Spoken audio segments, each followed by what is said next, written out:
Que le Seigneur vous bénisse. Et le passage que nous venons de lire,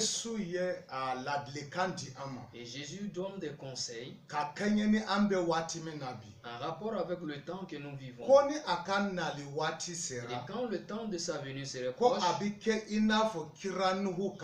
que les choses vont sembler au temps de Moïse, au temps de Noé. Et qu'est-ce qui s'est passé au temps de Noé? Les gens ne pensaient pas à la fin. Les gens ne pensaient pas à la destruction du monde. Les gens ne pensaient qu'au mariage. Ils se mariaient, mariaient leurs enfants, ils faisaient les baptêmes. Et les gens ne pensaient qu'à l'argent et aux réjouissances. Et les gens ne pensaient pas à Dieu. Les gens ne pensaient pas à Dieu. Et c'est les réjouissances qui étaient leur préoccupation au détriment de Dieu. Et le Seigneur leur a envoyé un prophète pour leur donner des avertissements. Et vous devez vous repentir de vos péchés. Et que ceux qui font le mal qu'ils se repentent. Et Dieu a préparé une arche pour le salut. Et que chacun devait entrer dans cette arche. Et chacun devait entrer dans l'arche. Parce que sûrement le déluge allait venir. Et la pluie viendra pour détruire toute la terre. Et en ce moment, quand Dieu a créé, la pluie n'était pas encore venue. Il y avait des fleuves et les gens qui pratiquaient des cultures maraîchères. Mais tout ce qui était la pluie ne la connaissait pas.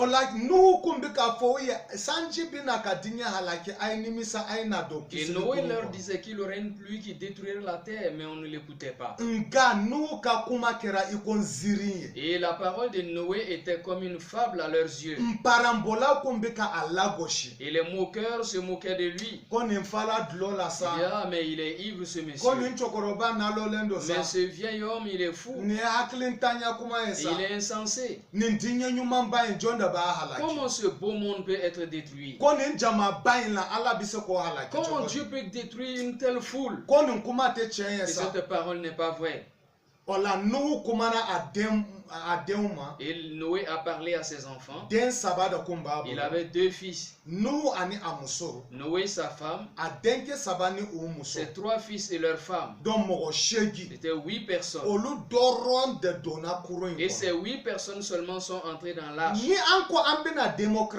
Mais si on parle de la démocratie aujourd'hui, comme aujourd'hui, si on parlait des élections, beaucoup ont refusé la parole de Noé. Il y a seulement 8 personnes qui ont accepté sa parole. Mais on pouvait donner raison à la foule. Mais Dieu ne fait pas la politique. Dieu ne fait pas la démocratie. Dieu n'est pas démocrate. Dieu est Dieu. Ce qu'il dit dans sa parole est irrévocable. Et ce qu'il veut, c'est ce qu'il fait. Ils n'ont pas accepté le message de Noé. Et ils ont continué dans la réjouissance. Comme aujourd'hui. Et comme cela se passait à Sodome et Gomorrhe. Et leur méchanceté était grande. Et Dieu voulait détruire la ville. Et ce qui s'est passé au temps de Noé. Et ce qui a indigné Dieu au point de détruire Sodome et Gomorrhe. Et c'est ce qui se fait aujourd'hui à grande échelle. Et au temps de Sodome et Gomorrhe, les hommes et les hommes allaient ensemble. Et les femmes se mariaient. Et aujourd'hui, il y a beaucoup de pays qui acceptent cela.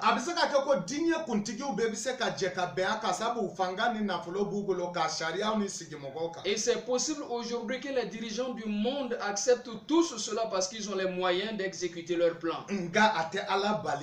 Mais cela n'empêche pas Dieu de réaliser ce qu'il veut. Au moment ici attendait le moins, la destruction est venue. Et comme quelques jours passés, personne ne savait qu'il y aurait une pluie diluvienne ici à Bamako. Et la pluie est venue et a emporté certaines personnes.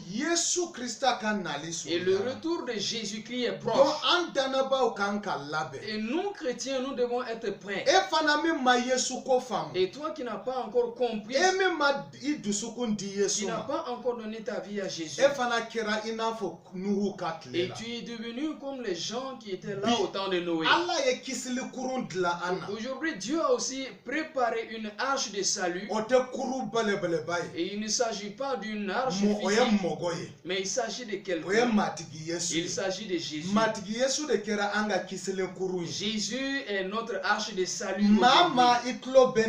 Toute personne qui m'écoute en ce moment, Dieu t'appelle en ce moment que tu as besoin de venir dans l'arche du salut. Tu as besoin de venir accepter Jésus et deviens le disciple de Jésus pour suivre sa parole, parce que bientôt ce monde finira. Qu'on le veuille ou pas, cela se passera, le monde finira. Et même si le monde n'est pas fini devant toi, le jour où tu es mort, le monde est fini pour toi. Et la mort n'avertit personne. Et nous devons être préparés. Et en nous donnant au Seigneur Jésus l'accepter afin que nous recevions le salut. C'est dans 1 Corinthiens 15, verset 15. 1 Corinthiens 15, 51. Nga ambe na yelema yoroni kele nyekomi ko kele na buru kosana fie tumala buru na fie shuna kunu ka ketoli baliuye anna yelema. 51 à 52. Voici, je vous dis un mystère. Nous ne mourrons pas tous, mais tous nous serons changés en un instant, en un clin d'œil à la dernière trompette. La trompette sonnera et les morts ressusciteront incorruptibles et nous serons changés. Car il faut que ce corps corruptible revête l'incorruptibilité et que ce corps mortel revête l'immortalité. Hallelujah. Amen. On ne mourra pas tous. Parce que c'est quand Jésus reviendra, ceux qui sont vivants en ce moment, quand en un clin d'œil ils seront enlevés. Et ceux qui sont morts, ils sortiront de leur tombe et ils monteront eux aussi. Et c'est ce temps que nous sommes en train d'attendre aujourd'hui. Cela peut être possible aujourd'hui. Ça peut être possible demain. Parce que les derniers signes qu'a révélé le Seigneur Jésus, il dit cette bonne nouvelle de l'évangile sera propagée partout dans le monde. Et toutes les nations entendront. Et aujourd'hui, l'évangile de Jésus est arrivé aux nations. Beaucoup ont entendu. Et même toi qui m'entends aujourd'hui, tu écoutes ce message de l'évangile. Et si cela est fait, que la fin viendra. Donc quel est le remède qui nous a été donné par rapport aux souffrances? Le Seigneur nous demande de patienter jusqu'à la fin. Que ceux qui vont persévérer jusqu'à la fin, que c'est ceux-là qui seront sauvés. Donc si tu crois au Seigneur Jésus, et quand le temps de difficulté arrive, quand le temps de souffrance arrive, et c'est le moment où tu dois rester attaché au Seigneur, et tu dois le prier afin qu'il te délivre. Et même s'il ne te délivre pas, comme cela est arrivé à Meshach, Shadrach et Abednego, ils leur ont demandé d'adorer l'idole. Et on leur a demandé d'abandonner le Seigneur et de suivre une idole.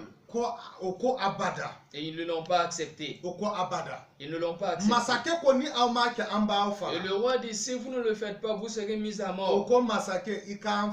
Et ils ont répondu au roi, tue-nous. Mais que le Seigneur Jésus nous délivrera. Et même s'il ne nous délivre pas, nous ne sommes pas prêts à adorer ton idole. Et ils sont restés dans le froid. Ils ont été jetés dans le feu. Mais le Seigneur est descendu avec eux dans le feu. Et le feu ne les a pas brûlés. Mes frères et sœurs, mes frères, si tu passes par des moments difficiles et tu dois demeurer dans le Seigneur, parce que c'est des temps de difficulté que les miracles se produisent. Là où il n'y a pas de voie, le Seigneur fera un chemin. Et le Seigneur te donne l'issue. Je ne sais pas les difficultés par lesquelles tu passes présentement. Mais il dit, le Seigneur Jésus dit, si ce monde m'a haï, ils vont vous haïr vous aussi. Mes frères et sœurs, nous sommes dans les derniers temps.